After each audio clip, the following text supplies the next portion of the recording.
Supreme court অবশ্য tribunal চালু করতে বলে দিয়েছিল, বা ট্রাইব্যুনালে যারা ওই যে সমস্ত অভিযোগ থাকবে যোগ্য ভোটারদের অথচ ডিলিট হয়ে গিয়েছে তারা যাতে ট্রাইব্যুনালে আবেদন করতে পারে। ট্রাইব্যুনালের জন্য অফলাইন বা অনলাইন দুটো পদ্ধতি খোলা হয়েছে, দুটো পদ্ধতির জন্য সচল রয়েছে। কিন্তু ট্রাইব্যুনালের ভবিষ্যৎ কি? ট্রাইব্যুনাল কি শুরু হয়েছে? ইতিমধ্যে কমিশনের তরফ থেকে কোনো স্পষ্ট নির্দেশিকা নেই, কোনো উত্তরও নেই। অর্থাৎ এই ডিলিটেড ভোটার যারা কিনা যোগ্য তাদের ভাগ্য একেবারে অনতি বিলম্বে ঝুলে রইল। কিরকম ভাবে?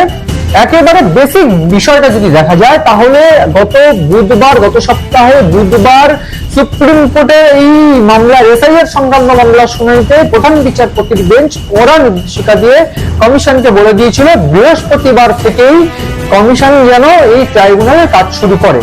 কমিশন তার আগে থেকেই সেই নির্দেশ মোতাবেক, বা কমিশন কিন্তু এর আগে থেকেই সুপ্রিম কোর্টের নির্দেশ মোতাবেক 23টি জেলার জন্য 19 জন বিচারপতি ও বিচারকদের নিয়ে একটা ট্রাইব্যুনালের কমিটি ফর্ম করে দিয়েছে। কিন্তু প্রশ্ন হচ্ছে সেই ট্রাইব্যুনালের কমিটিতে আসল যে ট্রাইব্যুনাল কমিটি যেটা গঠন হয়েছে 19 জন বিচারপতি নিয়ে, তাদের সঙ্গে বুধবার একটা ভার্চুয়াল বৈঠক হয়। সেই বৈঠকে কমিশনের তরফ থেকে যে ট্রেনিং দেওয়ার কথা সেই ট্রেনিং বা সেই সমস্ত কথা নিয়ে তাদের বিচারপতিদের পছন্দ নেওয়া হয়। কলকাতা হাইকোর্টের প্রধান বিচারপতির কাছে মেসেজ যায় যে এইভাবে সম্ভব হচ্ছে না, সেই জন্য ট্রাইব্যুনালও শুরু হলো না। অর্থাৎ ট্রাইব্যুনাল শুরু না হয় এই যোগ্য অথচ রিলেটেড ভোটারদের ভাগ্য ডেফিনেটলি ঝুলে গেল।